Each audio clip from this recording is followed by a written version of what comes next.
A millionaire CEO became a street vendor for love of a poor girl. Before we begin the story, tell us in the comments, what city are you watching from? Enjoy the story. Maya Santos adjusted the colorful tarp that displayed her handmade jewelry on a busy Manhattan sidewalk. Special offer! Special offer! Maya shouted through her shiny pink plastic megaphone. Handmade jewelry for those with good taste and a tight budget. Oh, sorry, I meant a selective budget. Check out this ring. Maya held up a gold-colored piece with a turquoise stone. Perfect for when your mother-in-law comes over for dinner, and you want to show some class without spending the kid's inheritance. A woman stopped and picked up the ring to take a closer look. How much is it? For you, beautiful, $20. But if you promise to wear it at your next family dinner, I'll do $15, and throw in a bracelet for free. While wrapping up the sale, Maya didn't notice Henry Sterling storming out of the Sterling Luxury Building. His high-end company took up 3 full floors of the tower next door.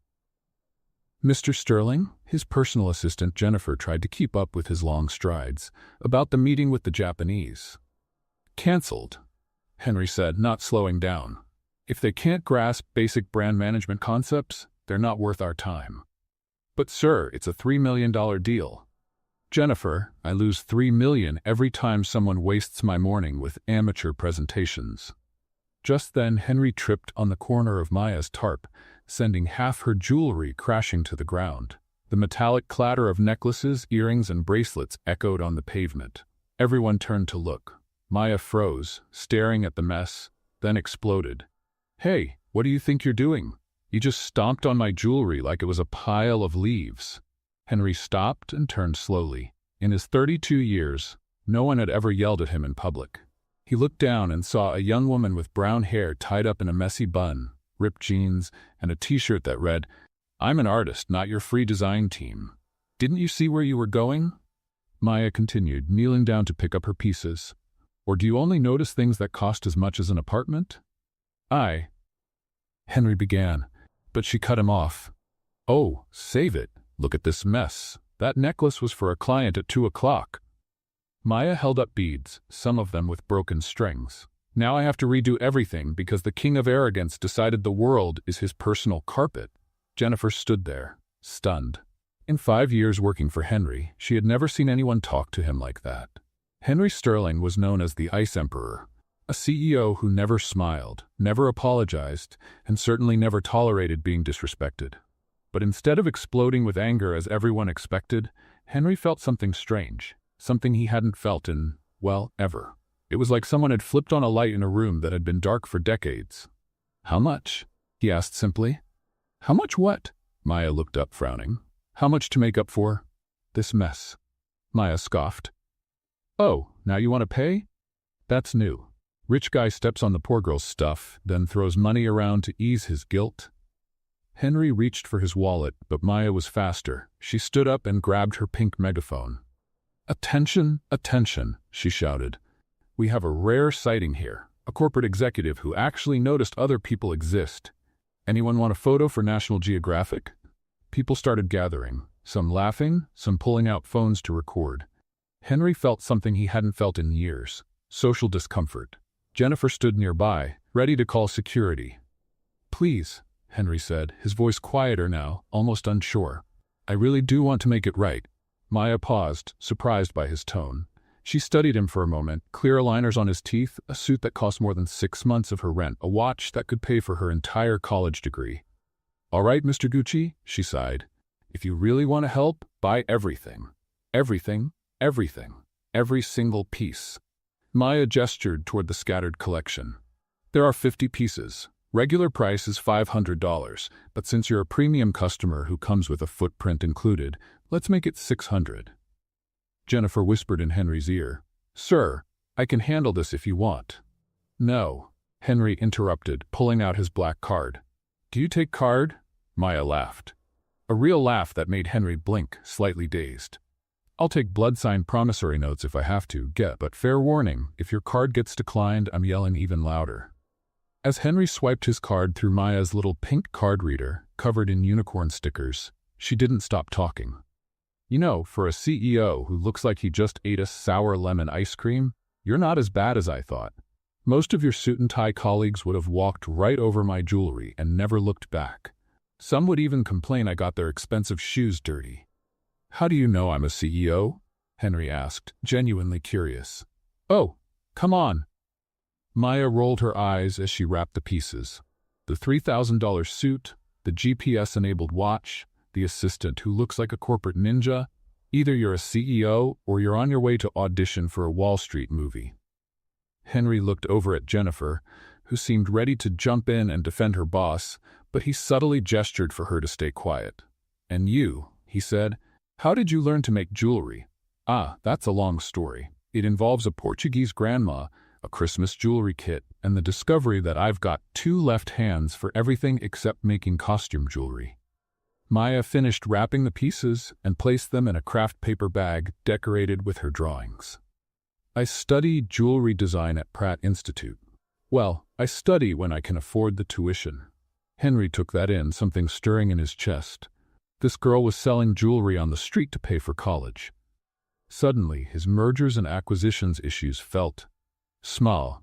Pratt's a good school, he said, without thinking. You know it? Maya looked surprised. I thought you executive types only knew places like Harvard, Yale, and other schools that sound like fancy cat sneezes. Henry laughed. Really laughed. A short, rough sound that made Jennifer open her eyes wide. I know a few people who studied there, he said, still smiling a little.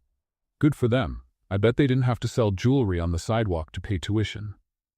Maya handed him the bag. Here you go, your jewelry to make up for the historical stomp. Maya Santos, she said, holding out her hand with a wry smile. Street artist, future designer, and defender of street vendors' rights against clueless executives. Henry looked at her hand, then shook it formally. Henry. Just Henry? No last name? How mysterious, Maya teased. Let me guess, Henry Million in the bank? Sterling, he said. Henry Sterling. Maya's eyes widened. Sterling? Like the Sterling luxury dynasty? The company with that store I'll never be able to step into, let alone buy a paperclip from. That's the one. Maya let out a soft whistle. Well, that explains the shoes that probably cost more than my car, which I don't have. For a moment, they just looked at each other. Henry felt odd, like he was seeing his life from the outside for the first time. Jennifer cleared her throat quietly, reminding him he had 2 meetings waiting and a conference call with Tokyo. I should, Henry began. Go save the world from ugly ties and badly made PowerPoint slides? Maya finished. Go ahead, Mr. Sterling, and thanks for buying the jewelry, even if it was your fault. As Henry turned to go, something made him pause. He came back and pulled a business card from his pocket. If you ever need anything. Maya took the card and read it out loud. Henry Sterling, CEO, Sterling Luxury Dynasty, private contact. She looked at him, doubtful. Seriously, what would I call you for? Tips on buying $1,000 shoes? Maybe, Henry said, and for the second time in a few minutes he smiled. Or maybe you'll have some advice on how I can avoid stepping on more handmade jewelry. First tip, look down once in a while. The world exists below the eye level of corporate giants. Henry nodded, storing that away along with a strange feeling in his chest he couldn't quite name. As he walked back to his building, carrying a bag of handmade jewelry, and with Maya's sarcastic voice still echoing in his ears, he didn't notice that Jennifer was mentally recording every second to report later to HR. What he also didn't notice was that Maya slipped the business card into the front pocket of her jeans, instead of tossing it out like she usually would with anything related to arrogant executives. And Maya grabbed her canvas and walked away, bouncing with happiness for having sold all her pieces. And Henry? Henry went back to his office on the 47th floor, placed the bag of jewelry on his mahogany desk, and spent the next 15 minutes staring out the window, thinking about lively brown eyes, wild hair, and a pink megaphone. For some reason he couldn't explain, the Manhattan view had never looked so interesting. The next morning, exactly at 7 o'clock, Henry Sterling was hiding behind a hot dog stand, watching Maya arrange her jewelry with the same energetic spirit as the day before. He had spent the whole night thinking about that meeting, replaying every sarcastic word she had said, every animated gesture. Mr. Sterling? Jennifer appeared beside him, clearly confused. You have a meeting with the board in 15 minutes. Cancelled, Henry muttered, adjusting his sunglasses and the baseball cap he had bought in Times Square at 6 in the morning. His first purchase from a store that cost less than $100 in, well, ever. But sir, Jennifer, I need a day off. A day? Excuse me? You heard me. A day off. Take the rest of the day too, with full pay. Jennifer blinked, thinking maybe she had fainted on her feet and was dreaming. Are you all right? Did you eat something bad? Do you have a fever? Henry waved her off with a vague gesture, turning his attention back to Maya, who was now shouting through a pink megaphone. Attention, Manhattan workers. Your wedding rings are calling. They want some friends for when you forget where you left them after happy hour. Taking a deep breath, Henry crossed the street and walked up to Maya's stand. He had practiced his approach all night. Nothing too forward, nothing that gave away who he really was. Just Harry, a regular guy. Good morning, he said, trying to make his voice sound casual. Maya looked up and froze for a second. Henry had a moment of panic, thinking she recognized him, but then she smiled. Not the sarcastic smile from the day before, but something friendlier. Hey, you came back, she said, putting down the megaphone. Don't tell me you broke all the jewelry and need more. No, Henry laughed nervously, touching the brim of his cap. I just was in the neighborhood and thought I'd see how you were doing. Maya crossed her arms, tilting her head. Really? The almighty Henry Sterling was in the neighborhood? What neighborhood do you think this is, Park Avenue? Uh-oh. She recognized him. Actually, Henry said quickly, I'm Harry Smith. Do you know that Henry Sterling guy? I work as an accountant. Well, I did. I'm unemployed. Maya studied him for a long moment. Henry started sweating under the cotton t-shirt he had bought in a rush, another new experience. When was the last time he wore cotton? Harry Smith, Maya repeated slowly. Unemployed accountant. Exactly. That's why I'm here, getting a feel for life outside the office. Maya threw her head back and laughed. Oh, that's a good one. And I'm Maya Rockefeller, heiress to a peanut fortune. I didn't. Man, you tried, but look. Maya pointed at him from head to toe. First, that cap still has the tag hanging from it. Second, that shirt still has fold lines like it just came off the shelf. And third, she took his hand. Your hands are softer than mine after using hand cream. Henry looked at his hands, betrayed by his weekly manicures. All right, you got me, he admitted. But I really just wanted to, get to know you better? As Henry Sterling or as Harry Smith, the unemployed accountant? As both? Neither? I don't know. Henry ran his hand through his hair, messing it up more than he meant to. Look, I've never done this before. Done what? Pretended to be a regular person? Talked to someone without a meeting agenda or contract involved, Henry admitted, surprised by his own honesty. Maya was quiet for a moment, then grabbed the megaphone. Attention, she shouted. I need an assistant today. The position pays invaluable experience and questionable humor. Anyone interested? Henry looked around, confused. What are you doing? I'm offering you the job, Harry, Maya said, with a mischievous smile. If you really want to see this side of life, how about spending a day selling jewelry with me? You're serious?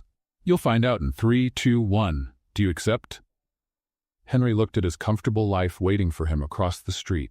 Meetings, charts, decisions that moved millions.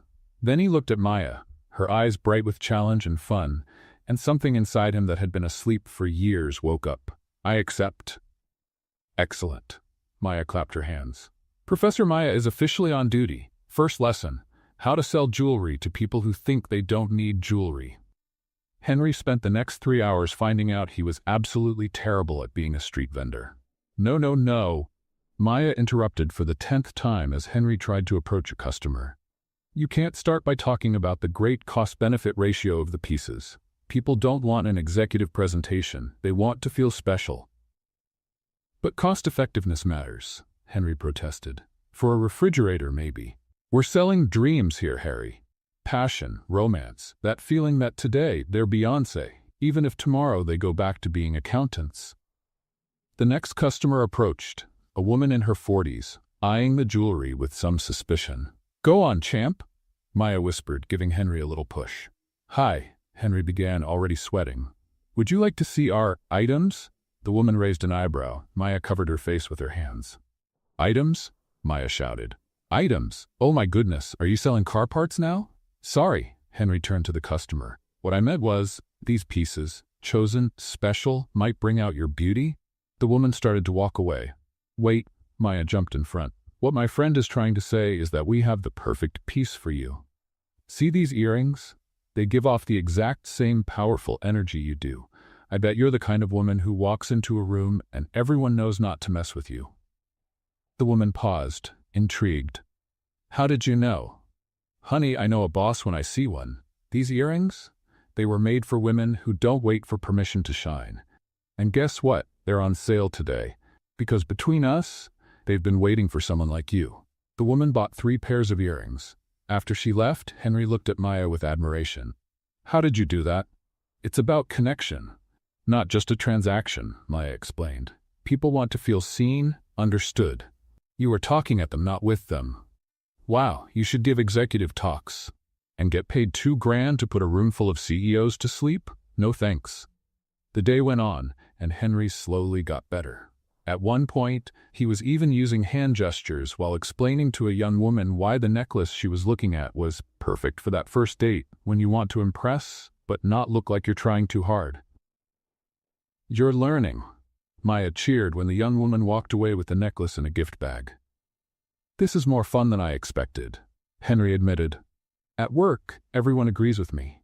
Here, I have to win each person over. Welcome to the real world, Harry Smith, unemployed accountant who somehow knows all about sales strategies and office ergonomics. Henry blushed. I read a lot. Of course you do. Let me guess, your favorite reading is quarterly reports and market analysis? Hey, I read fiction too, Henry defended himself, knowing full well the last non-work thing he read was an operations manual from their last acquisition. What kind of fiction? You know, with characters and storylines. Maya laughed so hard she almost knocked over the jewelry. Harry, sweetheart, that's the most basic definition of fiction I've ever heard. What's next? You'll tell me you like music with beats and melodies? I do like music with beats and melodies, Henry said seriously, making Maya laugh even harder. By mid-afternoon, they'd found their rhythm. Henry drew people in with his trustworthy look, even in cotton clothes. And Maya closed the sales with her natural charm. Surprisingly, they sold more in one afternoon than Maya usually sold in 2 days. You've got talent, Maya said as they counted the money. Too bad it only kicks in when you stop thinking in spreadsheets. And you've got a gift for sales any company would love. Thanks, but I'm not looking to become a corporate robot like you. Well, like you used to be, Harry. Henry laughed. You were closer the first time. They were packing up the last of the jewelry when a group of men in suits walked by, and Henry caught pieces of their conversation. Sterling canceled everything today. Assistants freaking out. Never happened before. Maya didn't seem to notice, but Henry swallowed hard, imagining the chaos he'd left behind. So, Maya said, closing her last box, what did you think of your first day as a street vendor? It was. Henry paused, searching for the right word. Freeing. Wow, big word for an unemployed accountant, she teased. Maya, can I ask you something serious? Sure, but I charge for therapy sessions. Why did you let me help today? You knew I wasn't being honest about who I am. Maya was quiet for a moment, then shrugged. Everyone deserves a second chance. Besides, you looked like you needed this more than I needed an assistant. Needed what? To remember there's a world outside your glass bubble. Henry looked at her, something tightening in his chest. When was the last time someone cared about what he needed, not just what he could provide? Thank you, he said simply. You're welcome, Harry. Or Henry. Or whoever you are when you wake up and look in the mirror. As Henry started walking away, Maya called out, Hey, even if you're a multimillionaire CEO with multiple personality disorder, you're welcome back tomorrow. Same time, same place. Henry turned around, smiling. I'd love that. Just one thing. Maya pointed at him. Next time, get real secondhand clothes. Your executive trying to look like an average guy vibe is way too obvious. And take the tag off your cap. Henry laughed, pulled off the tag, and tossed it in a nearby trash can. As he walked back to his world of glass towers and endless meetings, he felt something he didn't recognize right away. Let's play a little joke on those who only read the comments. Type pizza in the comments. Only those who got this far will understand. Now let's get back to the story. Then he realized what it was: simple happiness. Pure. Not the satisfaction of closing a big deal or hitting financial targets. It was the strange and wonderful feeling of having spent a day just being himself. Or maybe of being seen by someone who saw through the masks. On his phone, 53 missed calls from Jennifer and 12 messages from the board asking for explanations. Henry ignored them all and saved a new contact. Maya, jewelry, and life lessons. He didn't have the nerve to save it as the reason I smiled today. Not yet. The next few days brought a surreal routine to Henry Sterling's life. In the mornings, he was the feared CEO making billion-dollar merger decisions and firing executives without blinking. In the afternoons, he was Harry, the unemployed accountant, learning to wrap paper and make up stories about the origins of each piece of jewelry. Rule number 1 of street vendor life, Maya declared on day 3. Holding up a paper coffee cup like a royal scepter. Cheap coffee is your friend. Fancy coffee is your budget's enemy. Why the enemy? Henry asked, genuinely curious. His morning coffee cost $15 in his building's lobby cafe. Because when you spend $5 on coffee, that's 5 pieces of jewelry you didn't sell. Can you fancy pants executives figure out what percentage that is? Approximately 3.4% of the average daily revenue. Henry answered automatically, then realized what he had just said. Maya paused mid-sip. Okay, who are you really? Neo from the Matrix? Unemployed accountants don't do math in their heads like that. I had a good education? Sure, and I'm a distant cousin of the Queen of England. Come on, tell the truth. Are you some genius hiding from government experiments? Henry laughed, feeling lighter than he had in years. Maybe I've worked with numbers for a long time.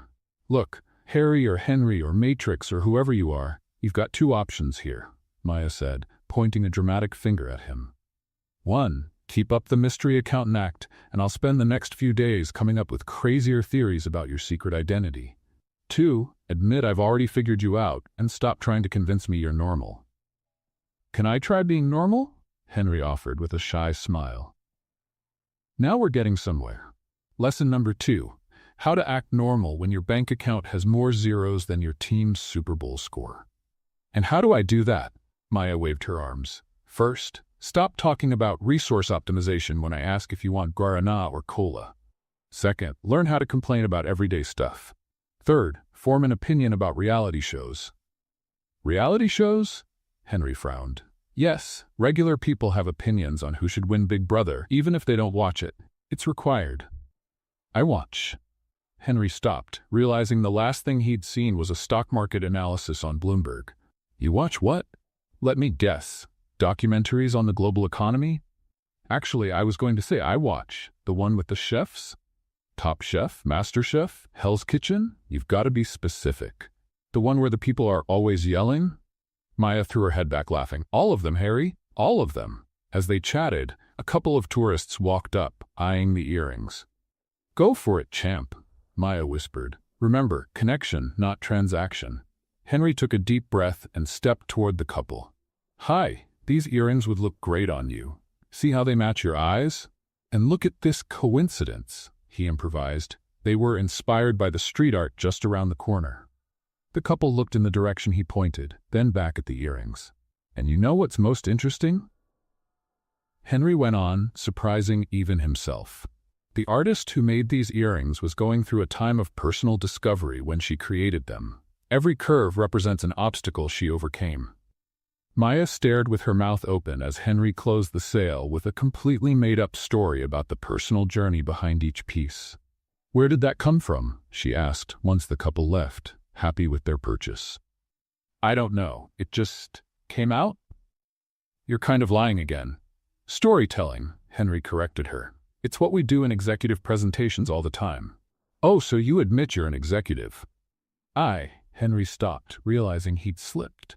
Maya, if I tell you the truth, will you still want to be my friend? First, I want to know, since when are we friends? Aren't we? Maya studied his face for a moment. You really are Henry Sterling, aren't you? The billionaire CEO who stepped on my jewelry and then came back pretending to be someone else? Yes, Henry admitted, bracing for her anger. And you've been coming here every day because? Because, Henry struggled to find the words. because that day was the first time in years that I felt alive. And you treated me like a regular person, not a pile of money or a business contact." Maya stayed quiet so long, Henry thought she might never speak to him again. "Can I ask you something?" she finally said. "Anything." "Do you have any idea how bizarre this is? A billionaire pretending to be a regular guy?" "Commoner," Henry corrected automatically. "Doesn't change the point. Why would you do that?" Henry looked down at his hands, now a little rough after days of handling packaging and jewelry. "Do you know what it's like when your whole life is decided by other people? When you wake up and every minute of your day is already planned? When even your meals are scheduled and your meetings have meetings?" "No," Maya said honestly. "I wake up not knowing if I'll have money for dinner. And I wake up not knowing if I'll have time for dinner. We're both stuck, Maya, just on opposite ends." Maya thought about that, then picked up a golden ring from the collection. "See this ring? It shines differently depending on where you look from. And that from one angle it's gold, from another it almost looks bronze. Maybe people are like that too." Deep thoughts from a girl who sells jewelry on the street. Smart words from a billionaire pretending to be an unemployed accountant were even. They laughed together, and Henry felt something in his chest loosen, something he hadn't realized was tight. "Can I keep coming here?" he asked, a little unsure. "Under a few conditions," Maya said, raising a finger like a teacher. "First, no offering money as the solution to everything.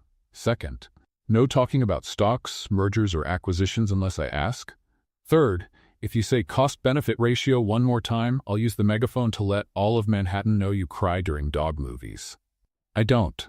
Do you cry?" "Maybe," Henry admitted, blushing. "Everyone cries, but you know what I meant. And fourth, tell me about your life, the real version, not the cleaned-up one in Forbes." Henry hesitated. In his whole life, he had never shared anything vulnerable with anyone who wasn't a paid therapist. "I don't know if I know how." "It's easy. You open your mouth and let the words come out. Want to practice? I'll go first." Maya sat down on the ground, gesturing for him to do the same. "My name is Maya Santos. I'm 22. My parents came from Brazil when I was 5.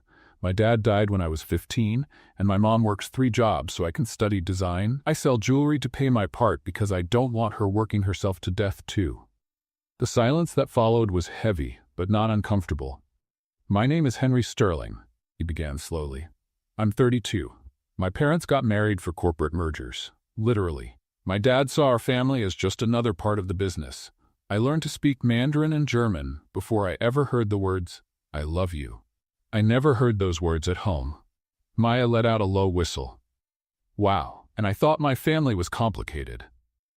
"Yours sounds full of love, even with all the hardship. Yours sounds full of chances, even with all the coldness." They looked at each other, 2 completely different worlds sitting on the sidewalk in Manhattan, surrounded by handmade jewelry Maya had created with her hands, and that Henry was now learning to sell with his heart. "You know what's funny?" Maya said after a moment.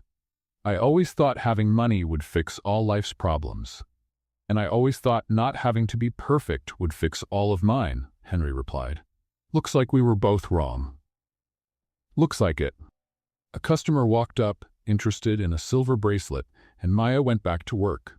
Henry watched as she turned a simple sale into an experience, making the woman laugh while attaching a little card with a handwritten message, "For days that need a bit more sparkle." "This is what I miss," Henry murmured once they were alone again. "What do you mean?" "Making people happy. At the company, I make shareholders happy when the numbers go up. But that's not the same as seeing someone smile because you made their day better." Maya looked at him with a different expression. "You know you could use your power for good, right? Your money could help a lot of people. I give to charities." "That's not the same as connecting with people. Giving is just writing a check. Connection is this." Maya motioned to the booth, to the people walking by, to the organized chaos of New York street life. Henry watched an older woman stop to admire a necklace, then walk away mumbling about prices. Without thinking, he stood up. "Ma'am," he called. "This necklace, it was made by a local artist, one of a kind. And between you and me, I think you've got just the kind of personality it's been looking for." The woman came back, curious. "Looking for?" Handmade pieces have a soul of their own. This one's been a little lonely, waiting for someone with a bit of life experience to give it meaning. Maya watched impressed as Henry continued his unique approach, part business, part poetic, completely unexpected. The woman ended up buying not just the necklace but also a bracelet for her granddaughter. "Where did you come up with that?" Maya asked once they were alone again. "Life experience? The soul of the piece?" "I don't know, it just felt true." "Henry Sterling, I think you've got a hidden talent for selling jewelry. Or maybe I just have a great teacher." The day kept going like that, with Henry and Maya finding their own rhythm. He helped organize the display while she explained design. She walked him through the techniques for each piece, and he used basic logistics to improve the layout of the booth. "This bracelet," Maya said, picking up a piece with braided threads, "took 6 hours to make. I use a technique my grandma taught me when I was a kid."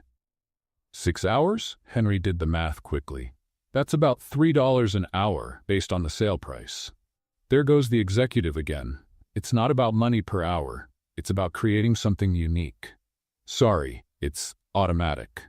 Henry picked up the bracelet, studying the detailed work. "It's beautiful. Really, I can see how much time you put into it. Now you're getting it." As the sun started to set, painting the sky with orange tones, Maya began packing up the jewelry. "This has been my best sales day in months," she said, counting bills. "You definitely have a magic touch with customers." "Maybe because I understand the value of having something one of a kind," says the man who probably owns a watch collection worth more than my college degree. "3 watches," Henry admitted, "and you're right about the value. But watching you work, I realized I've never created anything with my own hands." "That's kind of sad," Maya said honestly.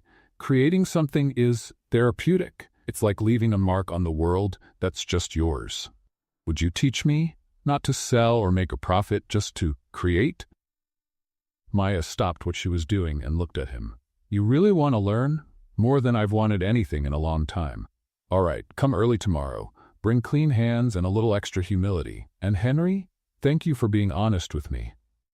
Thank you for giving me a chance." As Henry walked back to his apartment on the Upper East Side, his hands stained with silver and his heart lighter than it had been in years, his phone buzzed with dozens of messages. "Mr. Sterling, where are you?" "Jennifer. The Tokyo meeting was a mess." "Executive assistant." "Your father called 3 times." "Personal secretary." For a moment, Henry thought about replying, diving back into a world of obligations and expectations. Then he looked at his dirty hands, smiled, and put the phone on silent. For the first time in his life, Henry Sterling was exactly where he wanted to be. And tomorrow, he'd learn to make a piece of jewelry with his own hands.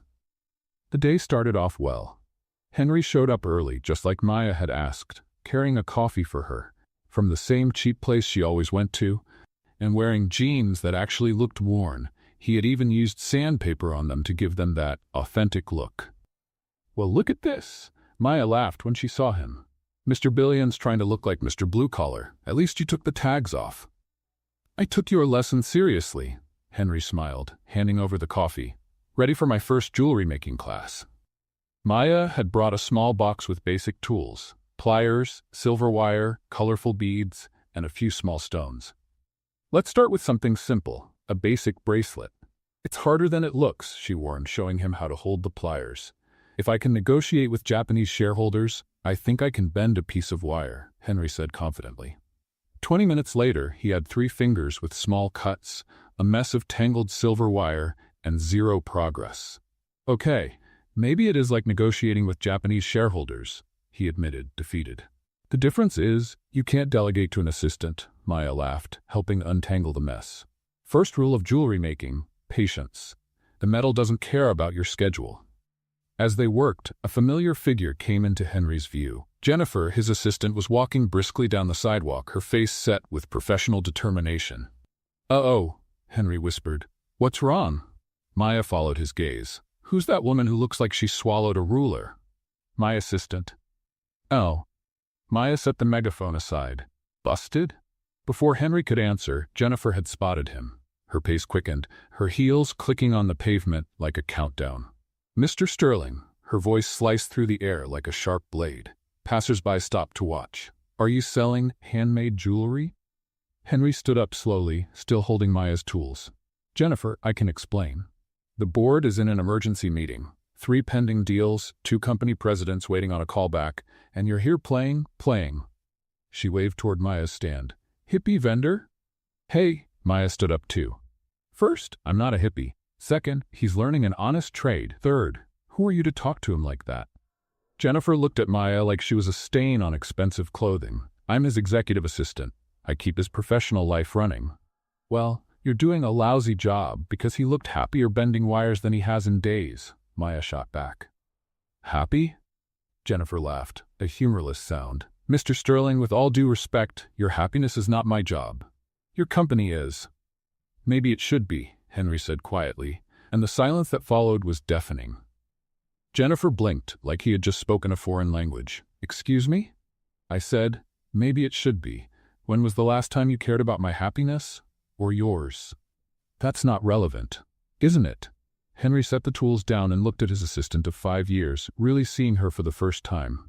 Jennifer, when was the last time you had a real day off? I like my job. That's not what I asked.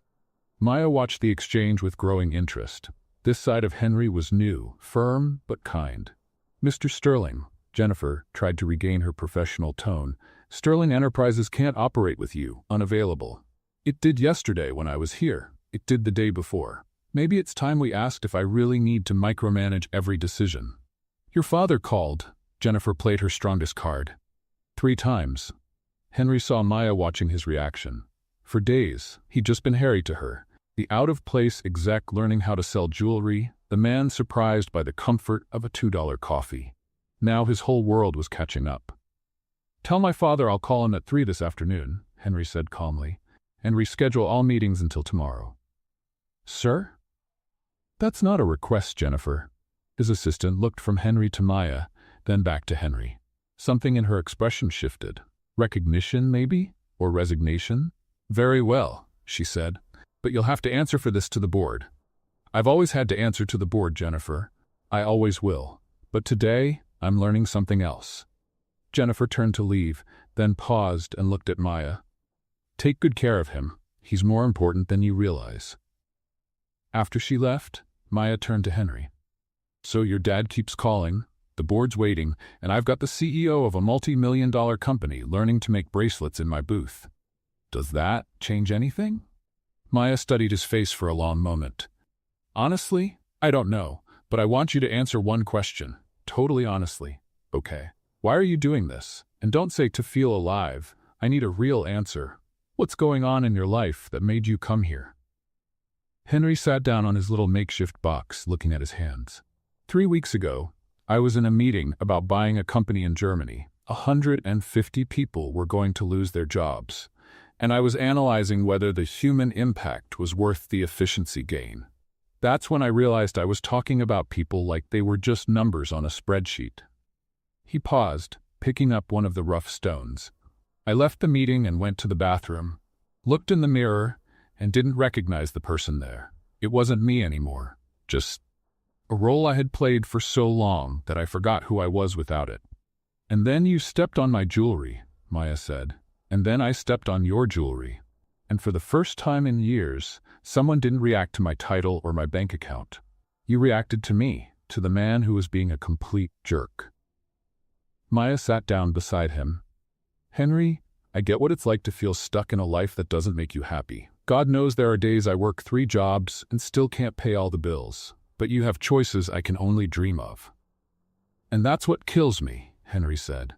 I have all these choices and somehow I picked the most miserable one, then pick a different one. Is it that simple? Nothing is simple. But yes, that's the choice. They sat in silence for a moment before Henry asked, Can I keep learning how to make jewelry? On one condition. What's that? The next time your robot assistant shows up, you introduce her to me before she starts with the whole Mr. Sterling this, Mr. Sterling that. And maybe buy her a coffee too. She looks like she needs one. Henry laughed, and it was the kind of laugh that came from a deep, honest place. Deal. Now, can we get back to this impossible bracelet? Impossible? You're talking to the girl who earned 3 college credits in applied math just by selling jewelry on the street? Nothing is impossible if you're patient. The rest of the day was a strange mix of normal and absurd. Henry actually got better at the jewelry making. He made a crooked but recognizable bracelet and even sold a piece to a lady who said she loved his young and unpolished energy.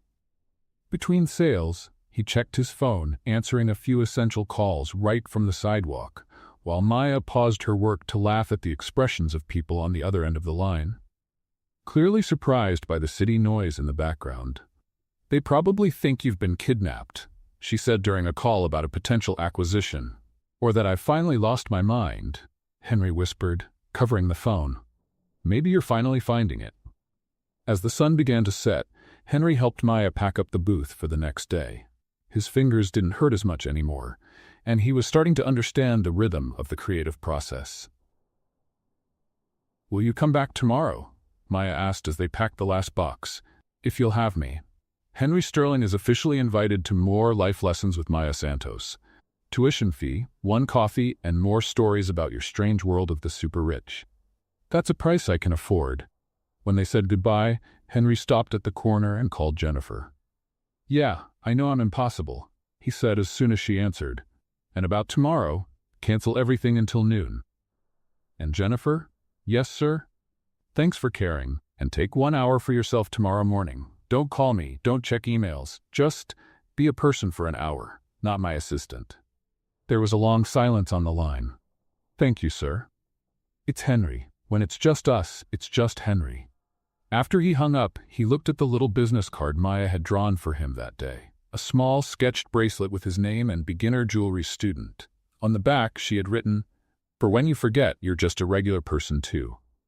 Henry laughed to himself at the corner of Fifth Avenue, holding that handmade card that meant more to him than any multi-million-dollar contract he'd ever signed. Back at his 3-bedroom apartment overlooking Central Park, he put the card in his wallet, right next to his corporate ID. 2 worlds, 2 versions of himself. For the first time, it didn't feel like a betrayal. It felt like growth. The board meeting was held on the 50th floor of the Sterling Tower.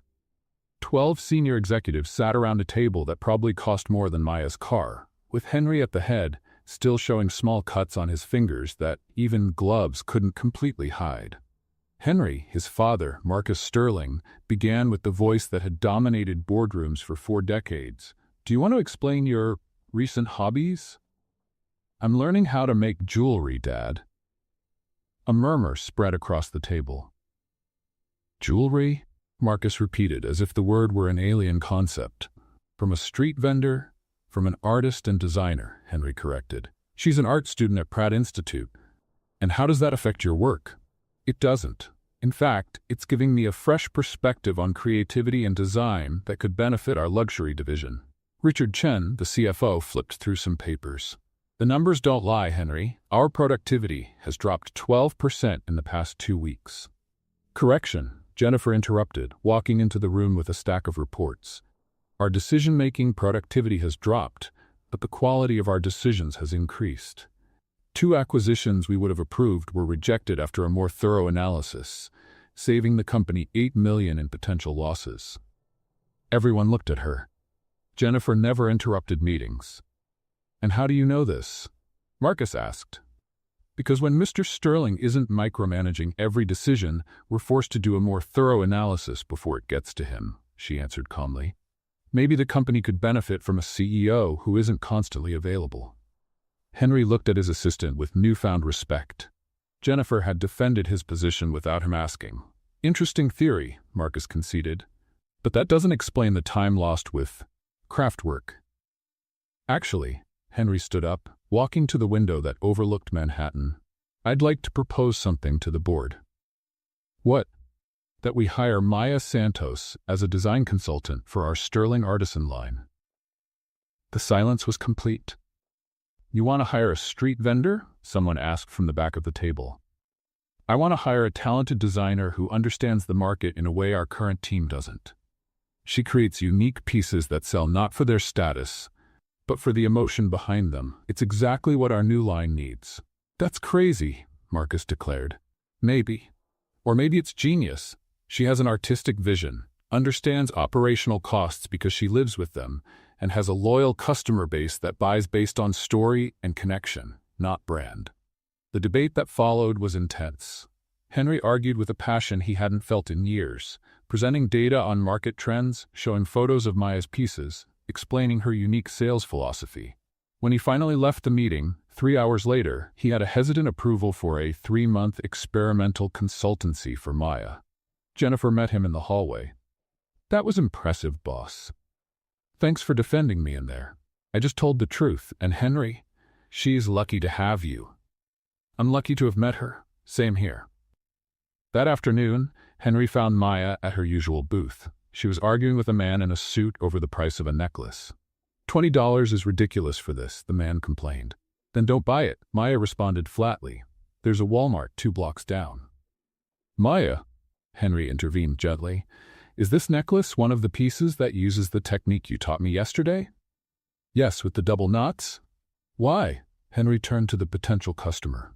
"Actually, this process takes about 4 hours of manual work. That's about $5 an hour if you only consider production time, not including materials, experience, and creativity. Do you think $5 an hour is ridiculous?" The man hesitated. "Well, when you put it that way. And this doesn't even consider that you're getting a one-of-a-kind piece, handmade by a talented artist who is funding her education by creating art. $20 is actually a very reasonable price." The man bought the necklace. "Where did that come from?" Maya asked when they were alone. "I just applied business logic to justify the real value of your work." "Henry Sterling, you're becoming the salesman of my dreams." "Actually," Henry took a deep breath, "I have a proposal for you. If you're offering to pay me to stop selling on the street, we've already talked about that." "No, it's a real job." Maya paused in the middle of rearranging her necklaces. "What?" "I presented your art to my board today. They agreed to offer you a 3-month consultancy to develop our new Sterling artisan line." "You did what?" "You'd be your own boss, create unique designs, have access to all the company's resources, including a salary that would cover your tuition and still leave you with—" Wait. Maya raised her hands. "What exactly are you offering me?" "A consultancy contract to design a new signed jewelry line for Sterling Luxury Dynasty." Maya was silent for a long moment. "Why?" "Because you're talented, because your vision is exactly what we need. Because, no. Why really? Don't tell me it's because I'm talented. Tell me the truth." Henry looked into her eyes, that honesty of his that had become his trademark with Maya. "Because you changed my perspective on everything. And maybe I want to give you the chance to change others too. And what if I don't want to work for a company like yours? It would be with total creative freedom, your own hours, your own space. You'd just use our resources and distribution network." Maya walked in small circles, thinking, "I need to think about it. Of course, no pressure." "Henry?" "Yes? If I accept, things are going to change between us." "I know. We'll be seeing each other in different environments. There will be meetings, contracts, corporate expectations. You'll go back to being Mr. Sterling instead of Harry." "Maya, you saw Henry Sterling today. In the meeting, I was still me. You didn't turn me into Harry. You helped me find parts of Henry that had been lost." She nodded slowly. "Can I still sell here on slow mornings?" "Why not? And you'll still come learn how to make jewelry?" "If you'll let me. And the coworkers won't treat me like—" "If anyone disrespects you, they'll have to answer to me. And then to Jennifer." Maya laughed. "She's scary." "She's more than scary. She's protective." A group of Japanese tourists passed by, stopping to look at the jewelry. Maya automatically switched to sales mode, and Henry watched as she worked her magic. When they left with a bag full of purchases, Maya returned to her contemplation. "How much?" "The contract?" "Yeah." Henry mentioned a number. Maya's eyes widened. 3 months? "To start, with the possibility of extension." Maya looked at her small stand, at the carefully organized jewelry, at Henry waiting for her response. "One condition." "What's that?" "If you try to interfere with my creativity or turn me into a corporate brand clone, I'll go back to this sidewalk. No regrets, no warning." "Agreed. And I want part of the contract to include donations to art programs for low-income youth. We'll include that in the contract."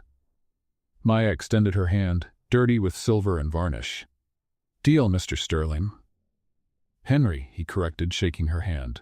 Even in formal meetings, for you it's still Henry. You're a strange executive, did you know that?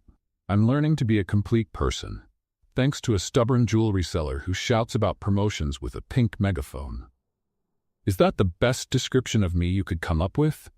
It's the most accurate. Maya smiled, and there was something different about it. Less guard, more challenge. It was the beginning of something neither of them could name yet. When do I start? Whenever you want. We have a design room waiting for you, but you can start here if you prefer. We can call it the field research phase. You can be convincingly legal when you put your mind to it. I had a great teacher teaching me about storytelling and sales. That evening, when Henry returned home, he found a voicemail from his mom. I heard from your father about your new initiative. Sunday dinner? I'd love to meet the artist who caused such a stir. Henry laughed, saving the message. He was curious to see how Maya would handle his family. In fact, he was curious to see how his family would handle Maya. But first, he had a contract for Jennifer to prepare. A contract unlike any Sterling luxury dynasty had ever offered. A contract that included a very specific clause: the consultant's right to continue selling independently on the sidewalk whenever she wished, with a small space dedicated to her art in the company's facilities, where she could later even train other young artists interested in doing the same. It was unorthodox, it was risky, it was completely different from anything Henry would have approved 3 weeks ago. Maya's first day as a consultant was, in her words, like stepping into a spaceship piloted by robots in suits. The Sterling Luxury Dynasty design team was divided between curiosity and open skepticism. A young designer who had literally come from the streets proposing ideas for a luxury brand. Your space, Jennifer said, opening the door to a room with large panoramic windows, professional workbenches, and state-of-the-art jewelry-making equipment. Maya whistled low. This is bigger than my apartment, and it has a view, and no truck noise. Mr. Sterling was specific about your needs. There's also a small kitchen with snacks, unlimited coffee supply, and, Jennifer pointed to the corner, your pink megaphone in case you miss street sales. Maya laughed, genuinely touched. He thought of everything. He thinks of everything, especially when it's something important to him. The first few hours were a mix of corporate orientation. Where's the bathroom? How to use the email system. Formal introductions. Maya Santos, our new design consultant, with varying tones of false politeness and pure experimentation with the new materials. Henry showed up in the late afternoon, finding Maya surrounded by sketches, tools scattered around, and 3 different prototypes. How's your first day in the corporate world? He asked. Weird, exciting, a little scary, and I'll be honest. She held up a precision tool. These things are on another level. I could create details I never dreamed of before. Is the team being welcoming? Maya made a face. For the most part, there are a couple of designers who clearly think I'm just a temporary experiment from the boss that's going to fail. And you? I think they're going to be surprised. A knock on the door interrupted the conversation. Jennifer entered, her expression more serious than usual.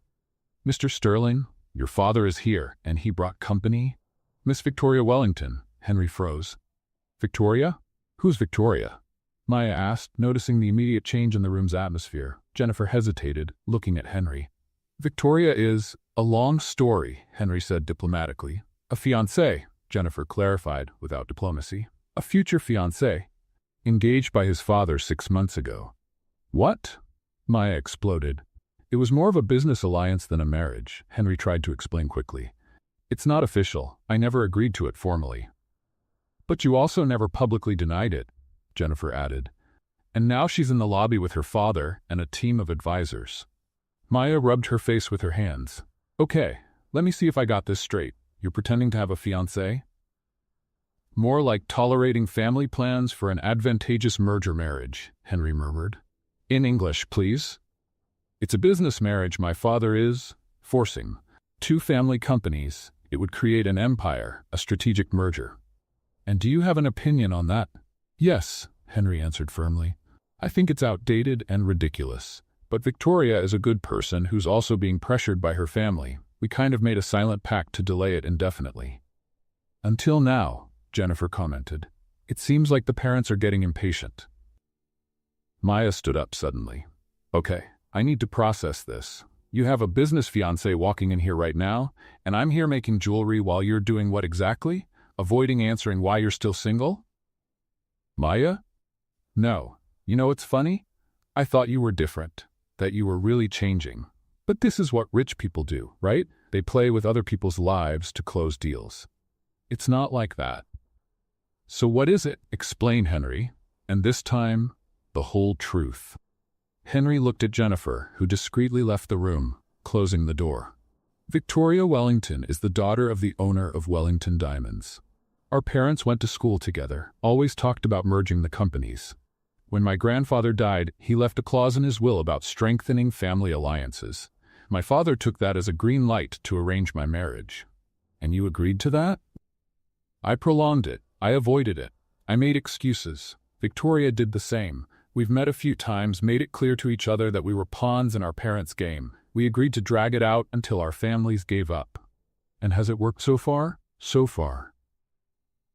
Maya walked around the room, processing it. How much longer do you plan to keep this charade going? I don't plan on keeping anything. I'm going downstairs now to clearly tell them there's not going to be any marriage. Because of me? Not because of you. Because of me. Because I'm tired of letting other people decide my life. Because for the first time in years, I've felt like I'm in charge of my choices. Maya stopped, looking directly at him. Are you sure about that?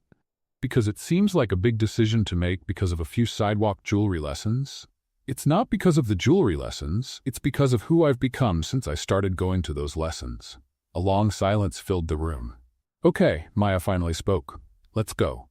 What? I'm coming with you. I want to meet this business fiancé and see how this works. Maya, this could get complicated. My whole life is complicated, Henry. I'm just saying that if you're going to break with the traditions of your glass world, you shouldn't do it alone. And if I don't like what I see, then I'll have learned something important about you. And what if I can't face my father?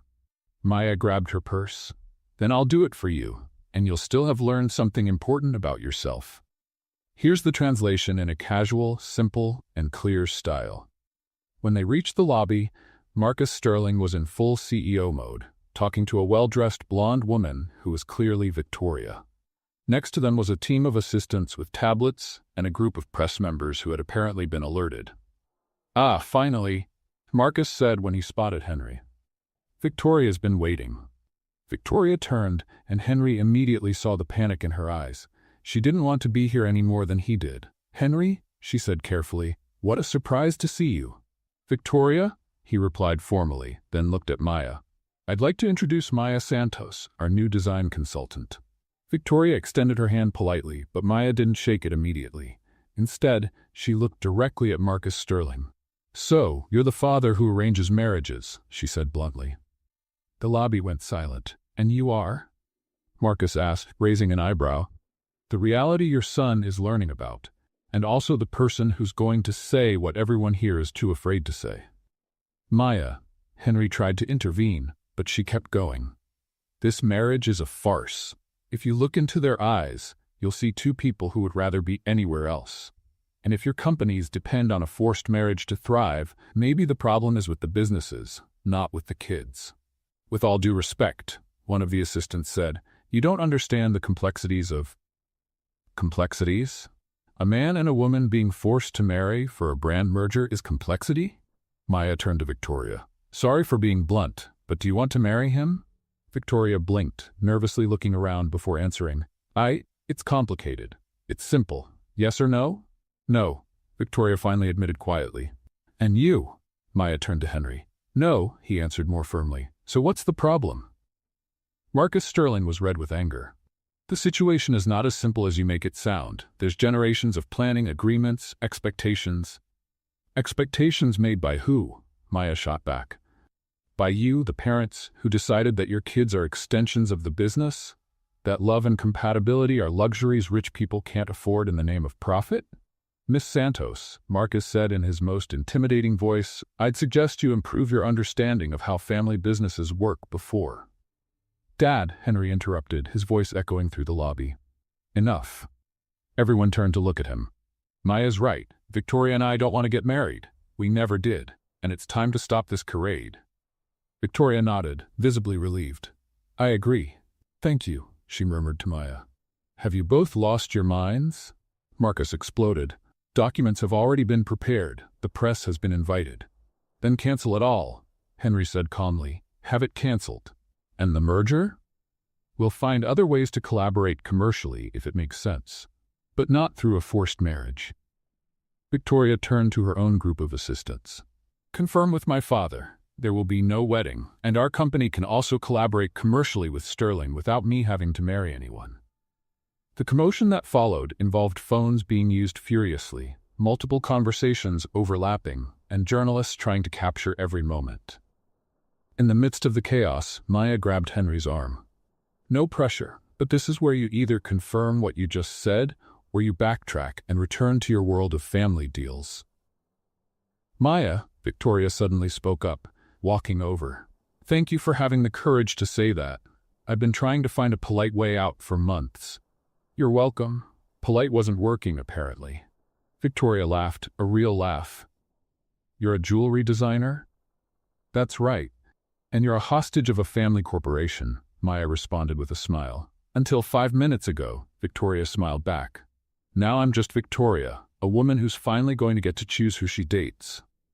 The two women looked at each other, and to Henry's surprise, they started laughing. This is surreal, he murmured. Welcome to reality, Maya said, where sometimes people act like humans instead of pawns in their parents' chess games. Marcus Sterling approached, clearly still angry but trying to keep his professional composure. We'll talk about this at home, Henry. No, Dad, we'll talk about it here if you want to talk. I'm 32 years old. It's time to stop treating me like a corporate asset. You're the heir to an empire. I'm your son, and I deserve to be treated like one.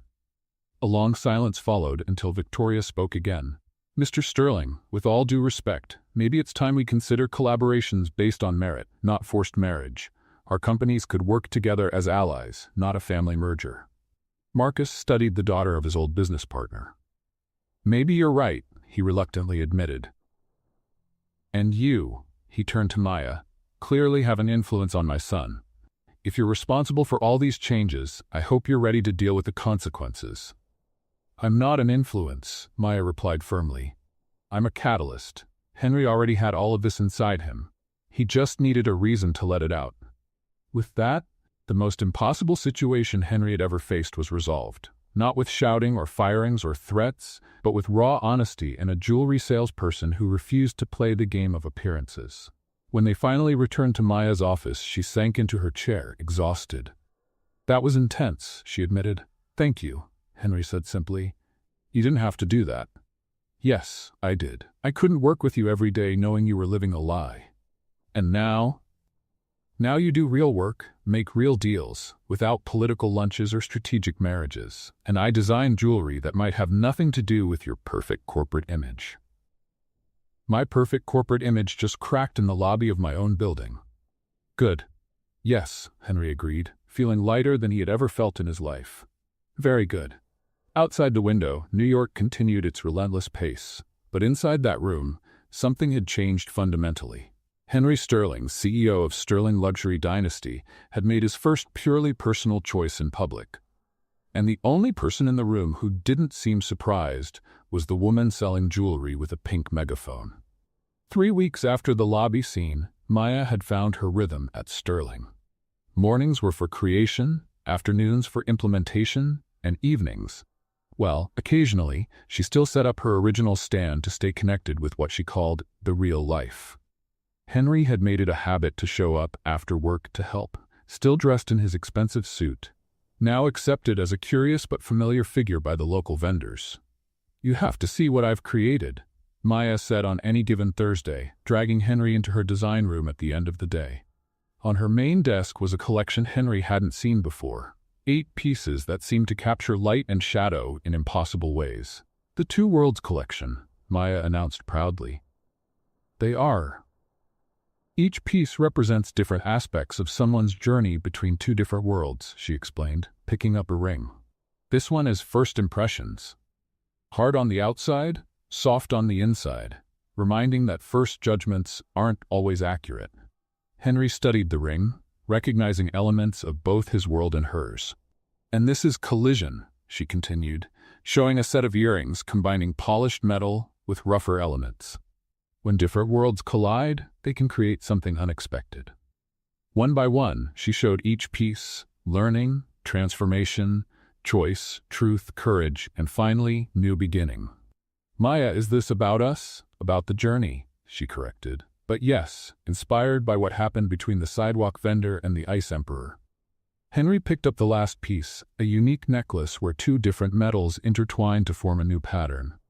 "You're an extraordinary artist," he said with genuine admiration. "And you're an inspiring model for the Before and After series," she laughed.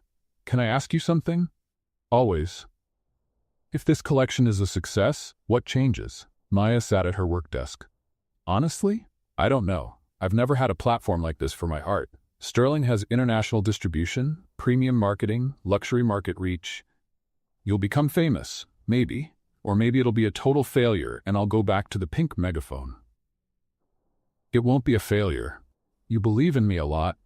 I believe in what I see, and what I see is that you have something our industry lost: authenticity." Maya studied his face, something changing in her expression. "Henry, there's something I need to tell you." "What?" "When you showed up that morning 3 weeks ago, all stiff and awkward trying to be normal, I already knew who you were. Your face was on all the business magazines." Henry blinked. "You knew? All along?" "All along. And I let you continue your charade because I was curious about who Henry would be without the corporate masks." "And then?" "What did you discover?" "That Henry is so much more interesting than Henry Sterling." A comfortable silence settled between them as Henry processed this revelation. "Why didn't you tell me earlier?" "Because you needed to get there on your own. I couldn't take off your masks. I could only give you a mirror to see all sides of yourself." Henry looked at the scattered jewelry pieces, each one telling a part of the journey he had lived through over the past few weeks. "How long have you been working on this collection?" "Since the day you blinked at my jewelry." "That long? I had a feeling you'd be important." Before Henry could respond, the door opened abruptly. Jennifer entered, flustered in a way Henry had never seen before. "Sorry to interrupt, but we have a situation." "What kind of situation?" "The kind that involves corporate espionage, stolen designs, and our top market news," Jennifer replied through gritted teeth. "What?" Maya and Henry spoke together. "Our rival, Crimson Luxury, just announced the launch of a new collection, the Two Worlds collection. Designs identical to yours, Maya, and they're saying it was you who stole their designs." Maya's face drained of color. "How is that possible? No one has seen these pieces except—" She looked at Henry, and he saw the realization dawning in her eyes, the suspicion, the fear that maybe their worlds really were too different. "Maya, I didn't—" "Who else knew about this collection?" she asked, her voice different now, colder, more distant. "No one. I mean, just who, Henry? Your family? Your executives? Your assistant?" "No, but are there cameras in the building? Security systems that could have captured my sketches?" Jennifer intervened carefully. "To be fair, our security is extensive. Anyone with access." "Access I gave her," Henry exploded. "I told her to have full access to any areas she needed. And apparently someone took advantage of that," Maya said, her voice still cold. "The question is who and why." Henry looked at Jennifer. "Start an investigation. Now. I want to know every person who had access to this area, every login in the systems. Every." "Henry," Maya interrupted, "you need to consider one possibility." "What?" "That maybe I was a mistake. That bringing an outsider into your protected world was a naive idea." "No, that's exactly what they want you to think. They? Whoever stole your designs. Crimson Luxury has been our rival for years. They'd do anything to sabotage us." Maya grabbed her bag. "I need to think. Maya, please, don't let this destroy what we have, Henry." She turned to face him. "Because right now it feels like I'm just a consultant whose creative property was stolen in your company. How does your world decide to punish or promote?" "It's not like that." "It's not? Then explain how it works when outsiders clash with insider traditions." Henry felt everything he had built with Maya slipping through his fingers. "Prove who did this. I swear to you, we'll find the truth." And what if the truth is that your corporate world will never accept me, that I'm always going to be the street vendor who doesn't belong? Then we change the world, Henry said with quiet conviction. Maya paused at the door. Or maybe I just go back to mine. After she left, Henry and Jennifer were silent. She has a point, Jennifer said hesitantly. Corporate espionage usually comes from the inside, someone with privileged access. Then find them. I don't care what you have to do or how much it costs. Henry? Yeah? You're in love with her. It wasn't a question, and Henry didn't try to deny it. Yeah, he admitted, and I'm not going to lose her over some corporate thieves who think they can destroy what we've built. Then let's fight back. How? The same way we always fought back, by the legal rules, but also being smart about them. And Henry? Maybe it's time to consider who really has your loyalty in this company. Alone in Maya's design room, Henry looked at the Two Worlds collection. Each piece represented a journey he and Maya had taken together. And he wasn't going to let anyone, corporate rivals, family pressure, or Maya's own insecurities destroy that. Picking up his phone, he called someone he hadn't spoken to in years, Victoria Wellington. Victoria? It's Henry. I need your help with something unofficial, and it involves finding out what Crimson Luxury really knows about security systems. Sometimes, he thought, you have to use every connection you have, even ones that came from traditions you just rejected. Let's make a joke for those who only read the comments. Type Coca-Cola in the comments. Only those who got this far will understand. Now let's continue the story. The war to protect Maya and the future they could have had only just begun. The corporate war, Henry declared, lasted only 3 days before exploding in the press in a way no one had predicted. Look at this, Jennifer said, throwing magazines onto Henry's desk on Monday morning. The headlines ranged from CEO Sterling's romance with employee to design scandal, romance, or theft. The worst one was a grainy but recognizable photo of Henry and Maya laughing together at her street booth, with the caption, "Billionaire plays commoner while corporate secrets are leaked." How did they get this photo? Henry demanded. The revelations just keep getting worse, Jennifer continued. Crimson leaked emails supposedly from you to the press, suggesting that you gave Maya privileged access for personal reasons. Henry felt his anger rising. Emails I never sent. Obviously forged, but convincing, and there's more. What more could there be? Maya was photographed leaving the building yesterday with a box. The media is interpreting it as resignation or dismissal. Speculation ranges from a broken romance to money laundering. Henry immediately grabbed his phone, dialing Maya. Voicemail. She hasn't answered since yesterday, Jennifer gently informed him. Where is she? I don't know. She hasn't responded to messages and wasn't seen at her usual booth this morning. A cold chill settled in Henry's stomach. Find her. Use any resources necessary. Hire a private investigator, whatever it takes. I've already done that. They're reporting back in an hour. What about the investigation into the leak? Victoria found something interesting. There's an IT employee who made a suspicious deposit 3 days ago. Nathan Rodriguez, he's been here for 2 years. Bring him here, now. While waiting, Henry tried to understand how everything had fallen apart so quickly. In less than a week, Maya had gone from creative partner to, what, a fugitive? A suspect? Nathan Rodriguez entered the room 20 minutes later, sweating profusely. Mr. Sterling, I can explain, then explain, and be very careful with your next sentence. I received an offer, $50,000 to copy some files and make sure certain people had access to the systems. Which people? Crimson Luxury, but it wasn't to steal designs. They said they just wanted market information. And you believed them. Henry's voice was dangerously low. They paid me more in 1 week than I make here in a year, sir. I have a family. Just like all the people whose jobs you've put at risk, including Maya. About that, Nathan hesitated. There was more to the deal. Go on. They asked me to install specific monitoring software in her room. Not just files, but, he swallowed hard, temporary cameras, to photograph work in progress. The silence that followed was suffocating. You're telling me, Henry spoke each word distinctly, that you facilitated direct visual espionage on her designs? Yes, sir. And then you sold that information to the press to create a scandal? No, I think it was Crimson. I was just passing information to them. I didn't know they would.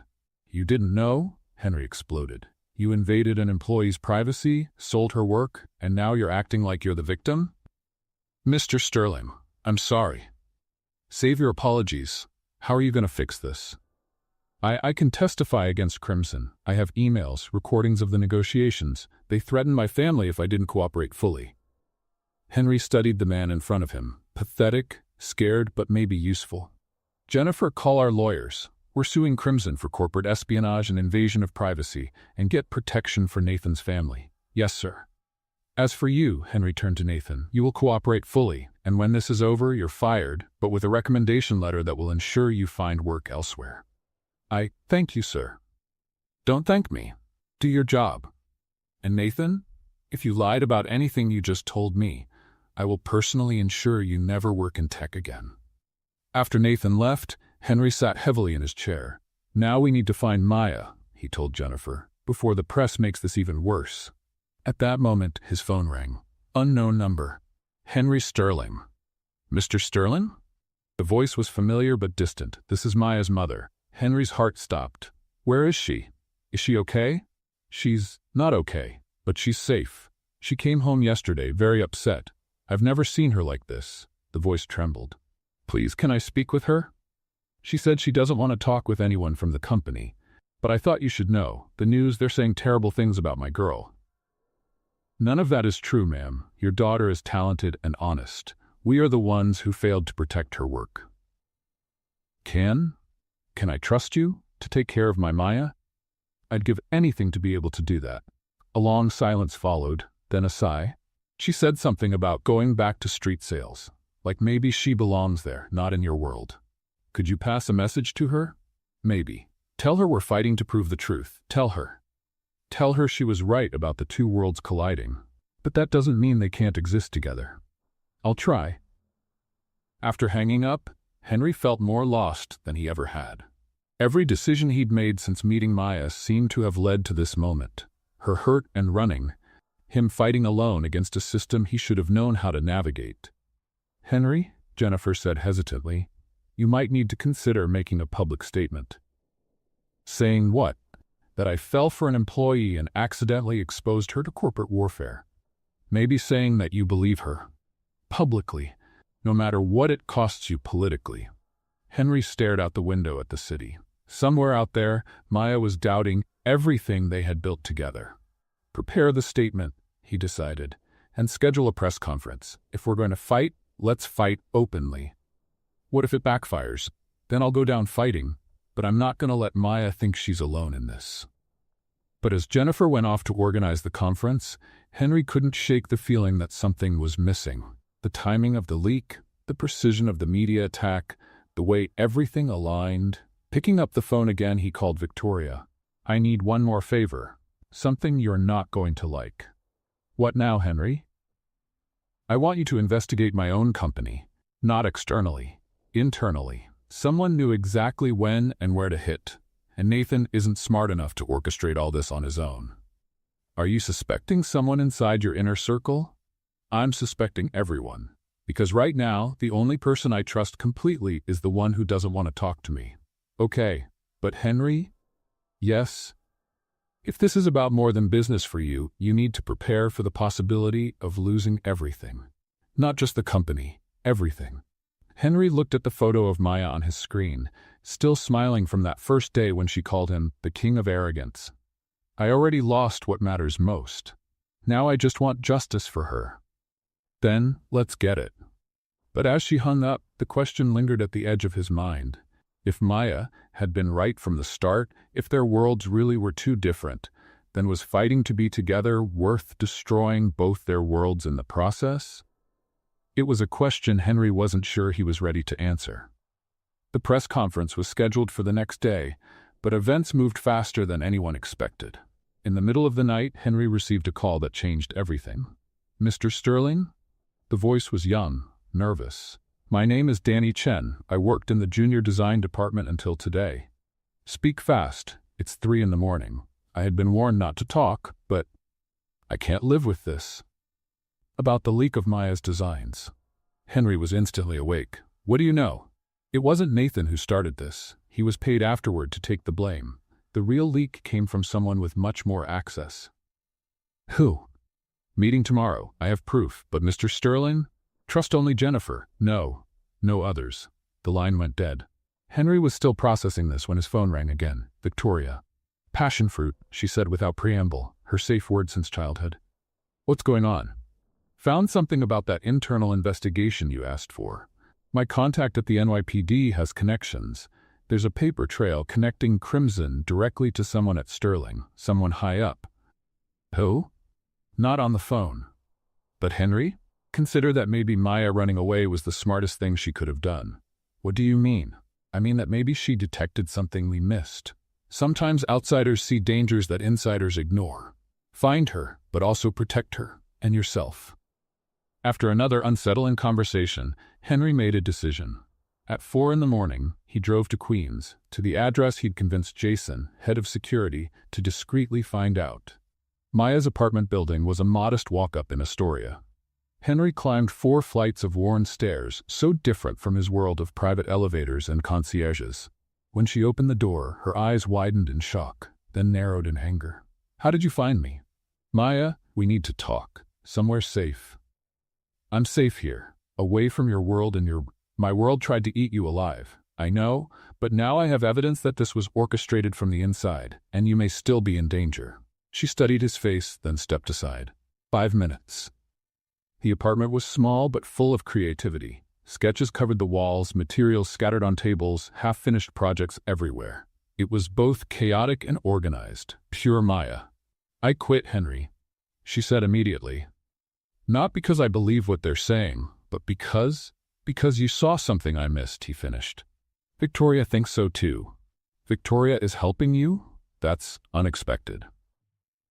Many things have been unexpected lately, including realizing that Henry stopped. That I fell in love for the first time in my adult life, and that it took a corporate conspiracy for me to realize it. Maya's expression softened, then hardened again. Convenient timing. Horrible timing. Perfect honesty. She walked to her window, looking out at the city view. You know what's funny? I spent weeks saying our worlds were too different. Then for a moment, I thought maybe I was wrong. Now I see I was right, but not for the reasons I thought. What do you mean? I thought the problem was money, class, background, but the real problem is power, and who has it, and what they'll do to keep it. Your world doesn't just eat people like me, it turns people against each other. Maya. No, let me finish. I saw something last week. Nathan was getting instructions not just from Crimson. There was someone else, someone who knew exactly when I'd be working on certain designs, someone who could predict my schedule. Henry felt his blood run cold. Who? I don't know, but they knew things only an insider would know. Down to details about private conversations we had. We have to find out who. I have a meeting with someone who claims to have evidence. Henry, Maya interrupted, have you ever considered maybe you shouldn't fight this? What? Maybe cutting your losses is the smart move. I go back to my tent, you go back to your tower, and we both move on with our lives. That's what you want? That's what might keep us both safe. Henry moved closer. Safety was never our priority before. Before our worlds weren't actively trying to destroy each other. So we let them win? Maybe we just choose different battles. Henry reached for her face, stopping just short. A week ago, you stood up to my family, called out my dad's arranged marriage scheme. You told me to choose what I want, not what's expected. Where is that Maya now? That Maya didn't have her creative work stolen, her reputation destroyed, and her family threatened. Your family? Maya, what didn't you tell me? She looked away. Nothing serious, just reporters knocking on my mom's door, asking questions about where she works, if she knew about the supposed romance. That ends now. I have security you can trust putting protection on your mom and anyone else in your family. And that's exactly the problem. Maya exploded. You solve everything with money and power. But some things can't be bought or fixed. Some things need to be endured or escaped. I'm not trying to buy my way out. I'm trying to fight for what's right. For you, for us. Maybe there isn't an us, Henry. Maybe that was the mistake, thinking we could force 2 worlds together when they were never meant to combine. Silence fell heavily between them. Henry felt something breaking inside, and at the same time, something clicking into place. You remember that first day when I pissed on your jewelry? Despite herself, Maya's lips twitched, hard to forget. You called me king of arrogance and told me to look down occasionally, that the world exists below the level of my eyes. Yes, I thought I was learning about your world, but what I really learned was how small my world had become. And not just small, but cowardly, hidden behind layers of protection, tradition, expectation. Henry, no, let me finish. You already taught me how to see. Now I need to decide what I do with that vision. And I choose to fight, not because I'm being brave, but because cowardice has already cost me too much. Maya studied him for a long moment. Fighting could cost you everything. I've already calculated that risk.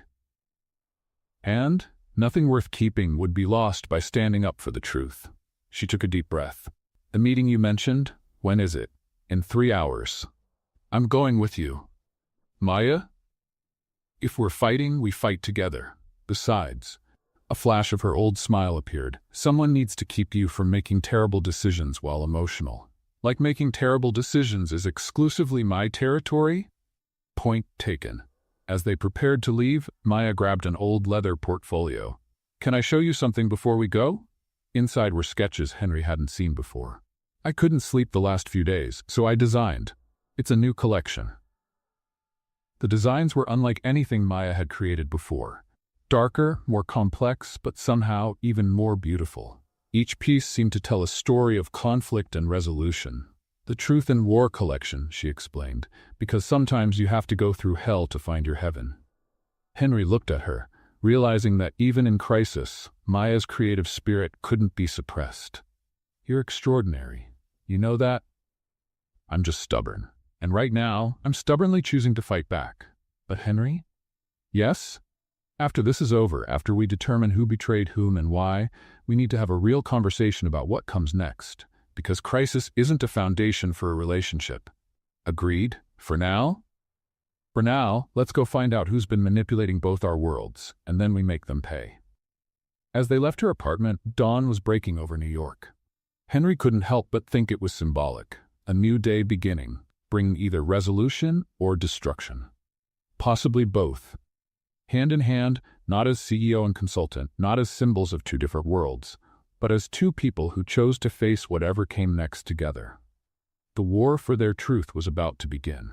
The meeting was set at a 24-hour cafe in Brooklyn. Danny Chen had chosen a table in the back, constantly looking over his shoulder. Henry and Maya arrived early, taking positions at opposite corners to observe suspicious movements. Mr. Sterling? Danny approached hesitantly at 6:47 a.m., a briefcase under his arm. Call me Henry. And you know Maya. Miss Santos, I'm sorry for everything. Save it for later, Maya interrupted gently. What do you have for us? Danny opened the briefcase with trembling hands. I started investigating after hearing rumors. Nathan wasn't the mastermind. He was being blackmailed. His sister needs an expensive surgery. He spread out photos, printed emails, and transaction records. The real operation was being run by his operations chief, Richard Chen. Richard? Henry furrowed his brow. But he... Wait, Chen, are you related? He's my uncle, Danny admitted miserably. I found out he's been selling information to Crimson for months. Not just designs, but strategic plans, acquisition targets, even personal info about executives. Henry studied the documents. Everything was there. Emails, bank transfers, even recorded conversations. At that moment, Jennifer appeared at the door. Henry had invited her, but only for security. However, as she approached, her expression was strange. Jennifer? Henry stood up. Sorry, Henry. I tried to stop this.